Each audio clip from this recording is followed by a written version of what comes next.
যারা দেশের ভেতর এবং বাহির বিভিন্ন জায়গা থেকে আপনাদের প্রিয় এমবিএ টাইমসের এই লাইভে যুক্ত হয়েছেন, আপনাদের সবাইকে সাদর আমন্ত্রণ এবং অভিনন্দন জানাচ্ছি। দর্শক, আজকে আমরা আপনাদের এমবিএ টাইমসকে কেন্দ্র করে আপনাদের যে কৌতূহল রয়েছে, আপনাদের অজস্র প্রশ্ন রয়েছে, আপনাদের বেশ কিছু প্রশ্নের আমরা উত্তর দেওয়ার চেষ্টা করব এবং এখানকার এই লাইভ ভিডিওর কমেন্টে আপনারা যে প্রশ্নগুলো করবেন আমরা সেখান থেকেই আপনাদের প্রশ্নের উত্তর দেওয়ার চেষ্টা করব। এর পাশাপাশি এখন থেকে ঠিক 5 মিনিট পর, অর্থাৎ আমাদের লাইভটি যেহেতু এখন মাত্র শুরু হয়েছে এবং কিছুক্ষণের মধ্যে আরও অনেক মানুষ এখানে যুক্ত হবেন, সেজন্য এখন থেকে ঠিক 5 মিনিট পর যেই সময়ের মধ্যে বেশ কিছু মানুষ আমাদের এই লাইভে যুক্ত হয়ে যাবেন, তারপর আমরা একটি বিশেষ ঘোষণা আপনাদেরকে জানাবো। আশা করছি সেই সময় পর্যন্ত অবশ্যই আপনারা আমাদের সাথে থাকবেন। দর্শক, শুরুতেই আমরা একটু কমেন্ট বক্স থেকে এখানে যে প্রশ্নগুলো রয়েছে সেখান থেকে একটু দেখার চেষ্টা করছি যে যারা এখানে রয়েছেন তারা আমাদের জন্য কি প্রশ্ন রেখেছেন বা কি প্রশ্ন করতে চাচ্ছেন, সেখান থেকে দেখে আমরা বেশ কিছু প্রশ্নের উত্তর দেওয়ার চেষ্টা করব। দর্শক, প্রথমেই যে বিষয়টি বলে রাখি সেটি হচ্ছে যে এমবিএ টাইমস এটি একটি বিশেষ লক্ষ্য এবং উদ্দেশ্য নিয়ে ইসলামী সাংবাদিকতা বলা যেতে পারে, অথবা ইসলামকে ধারণ করে বহন করে বিশুদ্ধ এবং সুষ্ঠু সাংবাদিকতার লক্ষ্যমাত্রা নিয়ে কিন্তু এমবিএ টাইমসের পদযাত্রা শুরু হয়েছে আজ থেকে প্রায় 1.5 বছর আগে। এবং বিগত 1.5 বছরে এমবিএ টাইমসের বিভিন্ন রকম বহুমুখী প্রতিবেদন, ভিডিও আপনারা দেখেছেন, নিউজ আপনারা দেখেছেন। এমন সব প্রতিবেদন আপনারা নিশ্চয়ই এখান থেকে দেখেছেন যেগুলো সচরাচর সাধারণত অন্য কোথাও দেখা যায় না। বিশেষ করে সংবাদ মাধ্যমে যেভাবে ইসলামকে আক্রমণ করে কথা বলা হয়, ইসলামকে কোণঠাসা করার চেষ্টা করা হয়, ঠিক সেই জায়গা থেকে একটি পাল্টা ব্যবস্থা এবং পাল্টা আক্রমণের চিন্তা ভাবনা থেকেই কিন্তু এমবিএ টাইমসের পদযাত্রা শুরু হয়েছে এবং আপনাদের দোয়া, ভালোবাসা এবং স্বতঃস্ফূর্ত অংশগ্রহণে এমবিএ টাইমস তার লক্ষ্য পানে পদযাত্রা অব্যাহত রেখেছে। দর্শক, আমরা এখানে দেখতে পাচ্ছি মাহমুদ হাসান নামে একজন প্রশ্ন করেছেন যে আপনাদের ভবিষ্যৎ পরিকল্পনা কি। এটি একটি গুরুত্বপূর্ণ প্রশ্ন এবং এটি নিশ্চয়ই সবাই জানতে চাইবেন। সেই উদ্দেশ্যে আমরা পরিষ্কারভাবেই বলতে চাচ্ছি, এমবিএ টাইমস এর ভবিষ্যৎ পরিকল্পনা হচ্ছে সাংবাদিকতার জগতে ইসলামকে ধারণ করে এবং ইসলামকে শেল্টার দিয়ে একটি শক্ত এবং প্রশিক্ষিত জনবলের প্ল্যাটফর্ম তৈরি করা। এবং শুধু বাংলা ভাষায় নয়, বাংলা ভাষায় প্রায় পৃথিবীতে 22 থেকে 25 কোটি মানুষ বাংলা ভাষায় কথা বলেন, কিন্তু শুধু বাংলা ভাষা নয়, বরং আমাদের যে পরিকল্পনাগুলো রয়েছে তার মধ্যে অন্যতম হচ্ছে যে আন্তর্জাতিক ভাষা হিসেবে যে ইংরেজিকে বিবেচনা করা হয়, আমরা অতি শীঘ্র এমবিএ টাইমসের ইংরেজি ভার্সন শুরু হবে এবং বিশ্বব্যাপী পশ্চিমা মিডিয়া যেভাবে ইসলামকে সন্ত্রাসবাদের ধর্ম এবং ইসলাম বিরোধী বিভিন্ন প্রোপাগান্ডা তারা তাদের পরিকল্পনার মধ্যে রেখেছে, তো সেই জায়গা থেকে এমবিএ টাইমস ইংলিশ যে ভার্সনটি থাকবে তার লক্ষ্য এবং উদ্দেশ্যই থাকবে আন্তর্জাতিক পরিমণ্ডলে ইসলামকে ধারণ করে, ইসলামকে বহন করে এবং মুসলিম জাতির ভাবাদর্শ, মুসলিম জাতির স্বার্থ এগুলো রক্ষা করে নিউজ কার্যক্রম অব্যাহত রাখা এবং তথ্য সন্ত্রাসের যুগে সবচেয়ে সঠিক এবং বিশুদ্ধ সংবাদটি দিয়ে মানুষকে সচেতন রাখা এবং সচেতন করা। এক কথায় বলতে গেলে এমবিএ টাইমস প্রথমত বাংলা ভাষায় একটি বিশুদ্ধ এবং সঠিক ইসলাম ভিত্তিক বলতে আমরা শুধু ইসলামের নিউজ করব বিষয়টি এমন নয়, বরং ইসলামকে ধারণ করে আমরা দেশ এবং জাতির কল্যাণে পজিটিভ নিউজ করব, তথ্য সন্ত্রাসের বিরুদ্ধে কাজ করব এবং চূড়ান্তভাবে আমরা ইংরেজি ভাষায় সেটি ফেসবুক পেজ, ইউটিউব চ্যানেল এবং পরবর্তীতে অবস্থার চাহিদা অনুযায়ী যদি আমাদেরকে আরও কোনো প্ল্যাটফর্মে যেতে হয় আমরা গিয়ে সেখানে একটি বলিষ্ঠ সংবাদ মাধ্যমের অবস্থান আমরা গ্রহণ করব। এক্ষেত্রে আমাদের কিছু দর্শকের যে প্রশ্ন দেখতে পাচ্ছি, এখানে একটি প্রাসঙ্গিক প্রশ্ন অনেকে করছেন যেটা ঠিক এই মুহূর্তের সাথে সম্পর্কিত, যে মুফতি সাখাওয়াত হোসেন রাজি তিনি মুক্তি পেয়েছেন কিনা। তিনি ইতিমধ্যেই মুক্তি পেয়েছেন, আপনারা সবাই দেখেছেন, যারা সামাজিক মাধ্যম ব্যবহার করছেন ইতিমধ্যে সবাই জেনে গিয়েছেন, সেজন্য আমরা সেই প্রসঙ্গে যাচ্ছি না। আমরা এখানে যে আমরা শুরুতে যে কথাটি বলেছি যে আমরা ঠিক 5 মিনিটের মাথায় আমাদের একটি বিশেষ ঘোষণা রয়েছে, আমরা সেই বিশেষ ঘোষণাটি দিব। সেটি হচ্ছে, প্রিয় দর্শক, আমরা যেটি মনে করি যে শুধুমাত্র এমবিএ টাইমস এবং এমবিএ টাইমসের সাথে যারা জড়িত, অর্থাৎ 4-5 জন 10-12 জনের একটি গ্রুপ মিলে এভাবে যারা ইসলামের বিরুদ্ধে এবং মুসলিম জাতি এবং ভাবাদর্শের বিরুদ্ধে নিউজ করে, তথ্য সন্ত্রাস করে, প্রোপাগান্ডা ছড়ায়, শুধু এমবিএ টাইমসের 4-5 জনের একটি টিমের পক্ষে তাদের সবার বিরুদ্ধে পাল্টা শক্তি হিসাবে এককভাবে দাঁড়ানো কিন্তু সম্ভব নয়। এবং তারা যেই পরিমাণ তথ্য সন্ত্রাসমূলক প্রতিবেদন করে, যেই পরিমাণ তারা প্রোপাগান্ডা ছড়ায়, আমাদের একটি চ্যানেলের জায়গা থেকে সেটির পাল্টা যে কাউন্টার অ্যাটাক সেটি খুব সামান্য আকারে দেয়া সম্ভব, কিন্তু পূর্ণাঙ্গ কিন্তু সম্ভব নয়। এক্ষেত্রে আমাদের যে চিন্তা সেটি হচ্ছে যে আমরা এমন একটি পরিকল্পিত সিলেবাস এবং পদ্ধতি গ্রহণ করব যার ফলে শুধু এমবিএ টাইমস নয়, বরং এমবিএ টাইমস যেই ধাঁচে কাজ করে, যেই পরিকল্পনায় কাজ করে, সেই পরিকল্পনা মাফিক আমরা এমন একটি সিলেবাস এবং কাঠামো অতি শীঘ্রই হাতে নিতে যাচ্ছি যার মাধ্যমে অত্যন্ত দক্ষ প্রশিক্ষিত সংবাদ মাধ্যমের অঙ্গনে অত্যন্ত সুদক্ষ একটি লোকবল আমরা তৈরি করার চেষ্টা করছি, যার ফলে শুধু এমবিএ টাইমসের অল্প কয়েকজন নন, বরং বাংলাদেশে সাংবাদিকতার অঙ্গনে প্রচুর পরিমাণ আমাদের সমমানসিকতার লোকজন যেন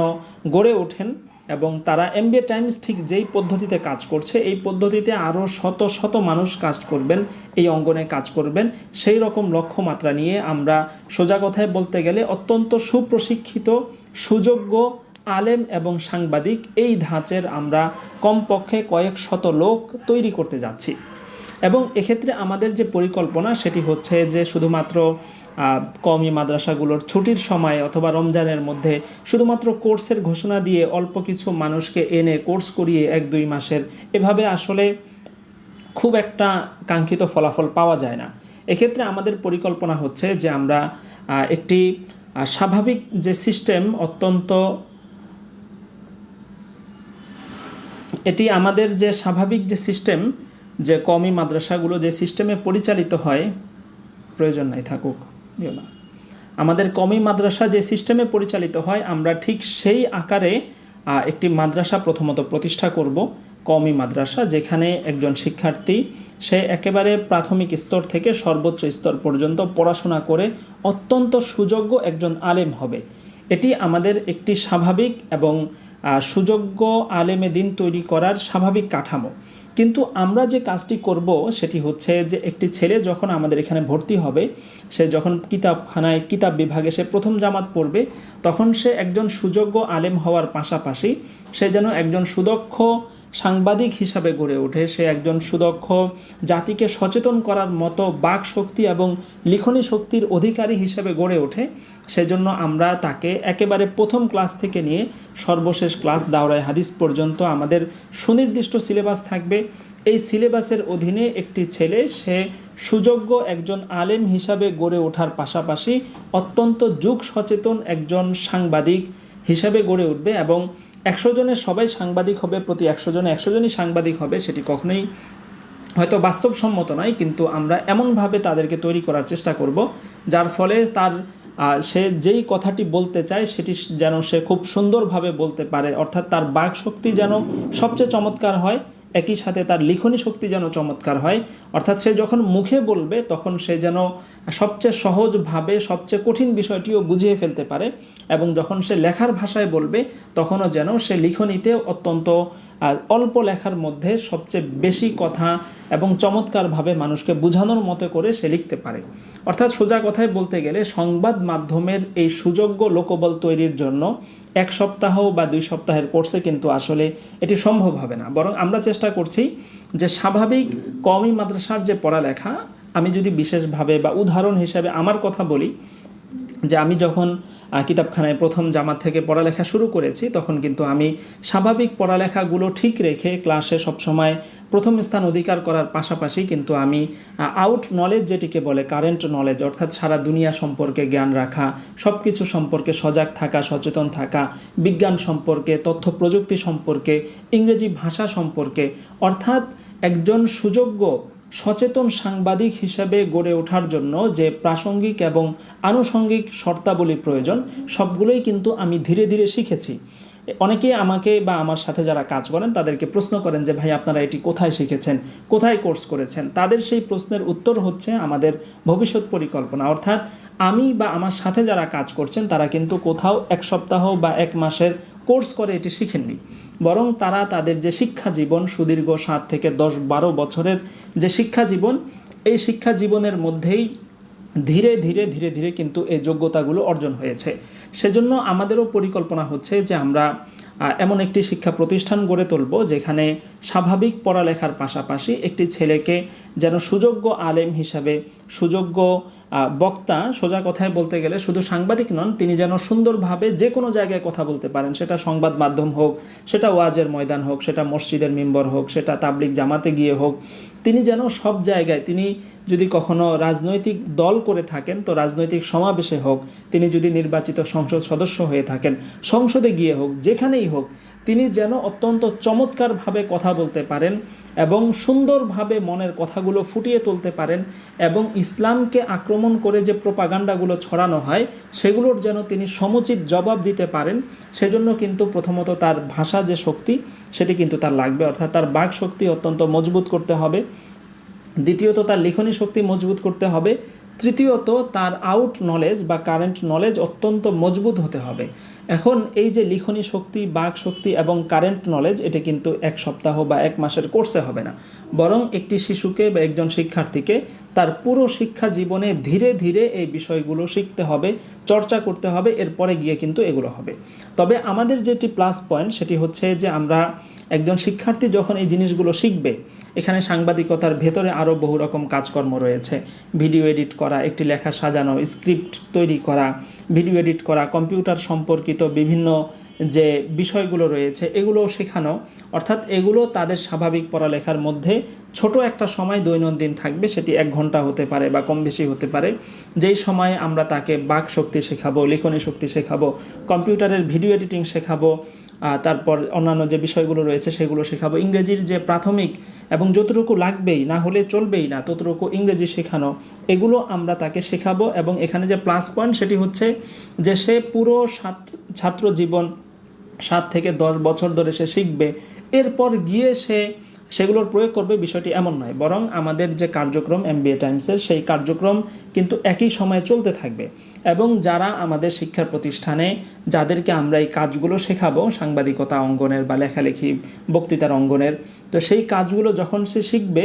সেইগুলোই কিন্তু আবার এখানে MBA টাইমসে তার প্রয়োগ করার সুযোগ থাকবে। অর্থাৎ আমাদের একজন শিক্ষার্থী, সে অনেক সুন্দর করে একটি নিউজের স্ক্রিপ্ট তৈরি করেছে, তো সে কিন্তু হয়তো কিতাবখানায় পড়ছে, প্রথম জামাতে পড়ছে, তাইসির পড়ছে, মিজান পড়ছে, বা প্রথম বর্ষে দ্বিতীয় বর্ষে পড়ছে, কিন্তু সে যখন একটি স্ক্রিপ্ট লিখলো তখন সেই স্ক্রিপ্ট কিন্তু আমরা সাথে সাথেই তার কাছ থেকে নিয়ে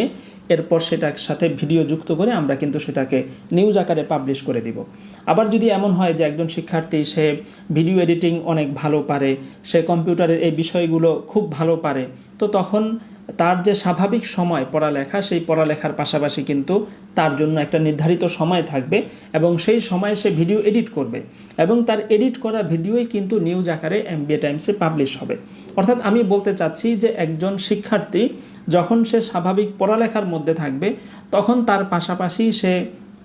এই সাংবাদিকতার কাজগুলোও সে শিখবে এবং শেখার সাথে সাথে সেগুলো কিন্তু তাৎক্ষণিকভাবে তার প্রয়োগও হবে। অর্থাৎ এমন না যে সে এখন শিখবে 10 বছর পরে গিয়ে তার প্রয়োগ ঘটবে, বরং সে এখন শিখবে এবং এখনই তার প্রয়োগ ঘটবে। সে যদি সুন্দরভাবে বলাটা শিখতে পারে তাহলে সে MBA টাইমসে হয়তো কখনো উপস্থাপনা করবে বা সুযোগ মতো সে উপস্থাপনা করবে, যেভাবে আমরা সিস্টেম করে দিব। সে যদি নিউজের স্ক্রিপ্ট ভালো লিখতে পারে তাহলে তার লিখিত নিউজ দিয়েই MBA টাইমসে প্রতিবেদন হবে। সে যদি ভিডিও ভালো এডিট করতে পারে বা কম্পিউটার জাতীয় গ্রাফিক্স জাতীয় কাজ যদি সে ভালো পারে বা তার সেরকম বুঝ শক্তি ভালো থাকে, তাহলে সে আমাদের এখানে ভিডিও পড়ালেখার পাশাপাশি সে খুব ছোট একটা সময় সিলেবাস ঠিক রেখে সে এখানে এই কাজগুলো করবে, ভিডিও এডিট করবে এবং সেটা কিন্তু পাবলিশ হবে। এভাবে দর্শক আমি বলতে চাচ্ছি যে উদাহরণস্বরূপ যদি আমি শেষ একটা উদাহরণ দিই, সেটা হচ্ছে যে আমরা আমাদের যে প্রতিষ্ঠান আমরা তৈরি করব এই অঙ্গনে যোগ্য লোকবল তৈরির জন্য, তো সেই প্রতিষ্ঠানের হয়তো আমরা কখনো একটা কাজ দিয়ে দিলাম যে তোমরা অমুক বিষয়ে একটা প্রতিবেদন তৈরি করো, তো সবাই যার যার মতো করে প্রতিবেদন তৈরি করলো। তো এখন তারা যে বিষয়টি নিয়ে প্রতিবেদনটি সাজালো কথার কথা আমরা যদি বলি যে সৌদি আরবের এখন হজের যে খরচ এত বেশি, সেটার কারণ কি, এখানে সৌদি আরবের নিজস্ব কোনো বেনিফিট আছে কি না, তো এই বিষয়ে তারা ঘাটাঘাটি করে অবশ্যই আমাদের তত্ত্বাবধানের ভেতরে থেকে এবং সুরক্ষিত ইন্টারনেট ব্যবহারের মাধ্যমে তারা এই জ্ঞানগুলো অর্জন করার পর তারা কিন্তু সাথে সাথে এটার প্রয়োগ করবে, অর্থাৎ তারা প্রতিবেদন তৈরি করবে এবং এই প্রতিবেদন তৈরির পর এই শিক্ষার্থীদের মধ্যেই যারা আবার ভিডিও এডিট ভালো পারে বা ধীরে ধীরে শিখছে, ভালো পারছে, তারাই কিন্তু আবার সেটা এডিট করবে। এডিট করার পর সেটা কিন্তু এমবিএ টাইমসে পাবলিশ হবে। এভাবে প্রিয় দর্শক, আমাদের শিক্ষার্থী যারা থাকবেন তাদেরকে আমরা স্বাভাবিক পড়ালেখায় খুব ভালো করার পাশাপাশি, অর্থাৎ তাদের মূল পড়ালেখা সবচেয়ে সুন্দরভাবে হতে হবে এবং তারা যে বোর্ড পরীক্ষাগুলো থাকবে, বেফাক বোর্ড পরীক্ষা বা অন্যান্য বোর্ড পরীক্ষা, সেই বোর্ড পরীক্ষায় তারা মেধাস্থানও তাদেরকে অর্জন করতে হবে এবং কিতাবী যোগ্যতা পড়ালেখায় সবচেয়ে ভালো হওয়ার পাশাপাশি আবার এগুলোও কিন্তু তারা শিখবে, এমন একটি পরিকল্পনা আমাদের রয়েছে। এবং আপনাদের দোয়া, সমর্থন এবং ভালোবাসা যদি থাকে, আমরা ইনশাল্লাহ আগামী রমজান থেকে আমাদের নতুন সেই শিক্ষা প্রতিষ্ঠানের কার্যক্রম শুরু করতে যাচ্ছি। আমাদের সেই শিক্ষা প্রতিষ্ঠানের বৈশিষ্ট্য সোজা কথায় বলতে গেলে দুটি। প্রথম বৈশিষ্ট্য হচ্ছে সে অত্যন্ত সুযোগ্য একজন ছাত্র, তালেবে ইলম এবং আলেম হিসেবে সে গড়ে উঠবে। সাংবাদিকতা এই অঙ্গনের কাজ, এটা হচ্ছে দ্বিতীয় স্তরে। প্রথম স্তরে সে একজন সুযোগ্য আলেমে দিন হিসেবে গড়ে উঠবে এবং তার যোগ্যতা নিয়ে কেউ প্রশ্ন তুলতে পারবে না, এমনভাবে ইনশাল্লাহ তাদেরকে গড়ে তোলা হবে। দ্বিতীয় যে বৈশিষ্ট্য, দ্বিতীয় এবং আকর্ষণীয় বা প্রধান যে বৈশিষ্ট্য, সেটি হচ্ছে মূল পড়ালেখা পুরোপুরি ঠিক রেখে তারপরে তারা সাংবাদিকতার অঙ্গনে তাদেরকে আমরা তৈরি করব। এই অঙ্গনের কাজগুলোর মধ্যেও অনেক ভাগ রয়েছে। কেউ উপস্থাপনা ভালো পারে, কেউ লেখার স্ক্রিপ্ট, কেউ প্রতিবেদন ভালো লিখতে পারে, কেউ কম্পিউটারের কাজগুলো ভালো পারে, ভিডিও এডিটিং ভালো পারে, এইভাবে আরও বেশ কিছু অঙ্গন রয়েছে। তো আমরা প্রথমেই কিছুদিন তাদেরকে যাচাই বাছাই করার পরে যখন দেখব যে এই ছেলেটা ওই অংশের কাজটা ভালো পারে, তো আমরা তখন তাকে সেই অংশের কাজটা শেখাবো।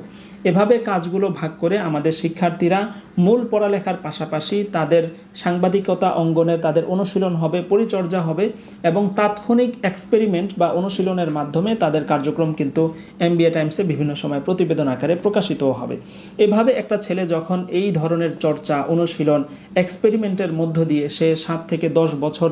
আমাদের কাছে থাকবে, পড়ালেখার মধ্য দিয়ে সে পার হবে, ততদিনে সে একজন সুযোগ্য আলেম যেমন হিসেবে গড়ে উঠবে এবং একই সাথে সে কিন্তু একজন সুযোগ্য সাংবাদিক, একজন সুযোগ্য কন্টেন্ট ক্রিয়েটর, একজন সুদক্ষ উপস্থাপক,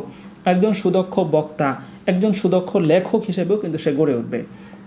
এবং এর ফায়দাটি হচ্ছে যে আজকে আমরা এমবিএ টাইমস যেভাবে একা একা কাজ করছি এই অঙ্গনে, সেই দিন কিন্তু আমরা একা থাকবো না, বরং আমাদের কাছ থেকে যারা শিখবেন তারাই কিন্তু এক একটি করে নতুন প্ল্যাটফর্ম তৈরি করবেন এবং এভাবে দেখা যাবে এক সময় শত শত এমবিএ টাইমসের মতো এই ধরনের কার্যক্রম, বিশিষ্ট পেজ, চ্যানেল বা নিউজ সংবাদ মাধ্যম তৈরি হবে। এবং যখন আমরা বহু চ্যানেল, অনেকগুলো চ্যানেল একসাথে যখন কথা বলবো এবং তখন ইসলাম বিরোধী বা ইসলাম বিরোধী প্রোপাগান্ডা যারা চালায়, মুসলিম জাতি সত্তা বিরোধী প্রতিবেদন যারা করে, তখন তাদের বিরুদ্ধে আমাদের এদিক থেকে কথা বলার মতো লোকের সংখ্যা, আমাদের এদিক থেকে কাউন্টার অ্যাটাক করার মতো লোক এবং চ্যানেলের সংখ্যা অনেক বেশি হবে। এর ফলে আজকে মিডিয়ার মাধ্যমে মানুষকে যেভাবে বিভ্রান্ত করার অপচেষ্টা করা হয়, সেটি কিন্তু তখন বহুলাংশে কমে আসবে। সোজা কথায় বলতে গেলে সাংবাদিকতা, সংবাদ মাধ্যম এবং এই অঙ্গনটিতে ইসলাম যেভাবে কোণঠাসা হয়ে আছে বা কোণঠাসা করে রাখা হয়েছে, সেই পরিস্থিতি দূর করার জন্য আমরা এই অঙ্গনে অত্যন্ত সুদক্ষ লোকবল তৈরি করব, জনবল তৈরি করব এবং সেটি কোনো কোর্সের মাধ্যমে নয়, 1 সপ্তাহ বা 1 মাসের কোর্সের মাধ্যমে নয়, বরং সেটি সুনির্দিষ্ট একটি সিলেবাস, কাঠামো এবং পড়ালেখার মধ্যে এটি আমরা তৈরি করব। এই কথাটি প্রিয় দর্শক এ কারণেই একটু লম্বা করে আমরা বলেছি, সেটি হচ্ছে যে আপনার যদি মনে হয় আপনার কোনো নিকটাত্মীয়, আপনার ছোট ভাই, আপনার সন্তান অথবা কারো ক্ষেত্রে যদি আপনার মনে হয় যে এই ছেলেটার তো এই অঙ্গনে কাজ করা উচিত, সে তো হয়তো এগুলো ভালো পারবে, তার ভালো আলেমও হতে হবে, এর পাশাপাশি তার উপস্থাপনা ভালো হওয়া দরকার, তার বলা ভালো হওয়া দরকার, তার লিখনী ভালো হওয়া দরকার, অথবা সে সাংবাদিকতার অঙ্গনে তার কাজ করা দরকার, সে এগুলো খুব ভালো পারবে, আপনার যদি মনে হয় আপনার কোনো নিকটাত্মীয় এমন থাকে, তাহলে আপনি অবশ্যই আমাদের সাথে যোগাযোগ করতে পারেন এবং আমরা খুব অল্প কোটায় মাত্র প্রথম 2টি ক্লাস, এবং সেটি আমাদের মাদানী নিসাব হিসাবে শুরু হবে এবং সেখানে বেফাক বোর্ড অর্থাৎ দর্সে নিজামি যেটি, সেটির সমন্বিত সিলেবাস তৈরি হবে এবং সিলেবাস সম্পর্কে আমরা পরবর্তীতে অন্য সময় ইনশাল্লাহ আপনাদেরকে বিস্তারিত জানাবো। তবে এই ধরনের শিক্ষা সিলেবাসের মধ্য দিয়ে যদি আপনার কোনো নিকটাত্মীয়কে আপনার এভাবে তৈরি করার ইচ্ছা থাকে বা MBA টাইমসের যে লক্ষ্যমাত্রা, নীতিমালা, লক্ষ্য, উদ্দেশ্য, তার সাথে যদি আপনার একাত্মতা থেকে থাকে, তাহলে অবশ্যই আপনি আমাদের সাথে যোগাযোগ করবেন। আমরা খুব সীমিত কোটায় আগামী রমজান থেকে, অর্থাৎ আমাদের হাতে এখনও আমরা 1টি বছর সময় হাতে রেখে আমরা কাজে নামার চেষ্টা করছি। তো যদি সেরকম কেউ থেকে থাকে অবশ্যই আমাদের সাথে যোগাযোগ করবেন এবং আমাদের যে সীমিত কোটা, আমরা সেই সীমিত কোটার মধ্যেই ইনশাল্লাহ আমাদের কার্যক্রমগুলো শুরু করব এবং এই বিষয়ে পরবর্তীতে কোনো আপডেট থাকলে সেটিও আমরা ইনশাল্লাহ জানাবো। তবে আপনাদের যদি আগ্রহ থাকে বিষয়টি নিয়ে কারো, তাহলে আপনারা অবশ্যই আমাদের পেজে ইনবক্স করার মাধ্যমে জানতে পারবেন। দর্শক, অনেক সময় ধরে আপনাদের সাথে ছিলাম এবং আপনারা যারা আমাদের সাথে ছিলেন আপনাদের সবাইকে অসংখ্য ধন্যবাদ। তবে একটি বিষয়, আমাদের MBA টাইমস নামে যে মূল পেজটি রয়েছে, আমরা সেই পেজে কিন্তু আজকের এই লাইভটি সম্প্রচার করিনি, বরং আমাদের MBA টাইমস ওয়ার্ল্ড নামে যে নতুন পেজটি রয়েছে, আমরা নতুন পেজে এই লাইভটি সম্প্রচার করেছি। তো যদি আমরা আমাদের মূল পেজে সেটি সম্প্রচার করতাম MBA টাইমস পেজে, তাহলে হয়তো এই মুহূর্তে আমাদের লাইভে যেমন এখানে মাত্র 25-26 জন দেখছেন, সেটি হয়তো মূল পেজে হলে কয়েক হাজার মানুষ হতেন। কিন্তু আমরা বিশেষ কারণবশত সেটি না করে আমাদের এই পেজেই করেছি। আপনারা অল্প কিছু মানুষ যারা দেখেছেন, আপনাদের সবাইকে ধন্যবাদ জানাই, কৃতজ্ঞতা জানাই। এবং আমাদের লক্ষ্যমাত্রা এবং যেই ধরনের শিক্ষা প্রতিষ্ঠান বা সিলেবাসের কথা আমরা বলেছি, সেই ধরনের সিলেবাসের মধ্য দিয়ে যদি আপনার কোনো কাছের মানুষকে গড়ে তোলার আপনি চিন্তাভাবনা করে থাকেন, অবশ্যই আমাদের সাথে যোগাযোগ করবেন। অনেকে জিজ্ঞেস করেছেন যোগাযোগের কথা কিভাবে করবেন, আমাদের পেজে আপনি ইনবক্স করলে ইনশাল্লাহ আপনি আমাদের সাথে যোগাযোগ করতে পারবেন। দর্শক, ভালো থাকবেন, সুস্থ থাকবেন, দোয়া চাই এবং দোয়া করি এবং MBA টাইমসের সুন্দর পথ চলার জন্য আপনাদের সবার কাছ থেকে দোয়া এবং সুপ্রত্যাশা কামনা করে এখানে বিদায় নিচ্ছি। আসসালামু আলাইকুম ওয়া রাহমাতুল্লাহ।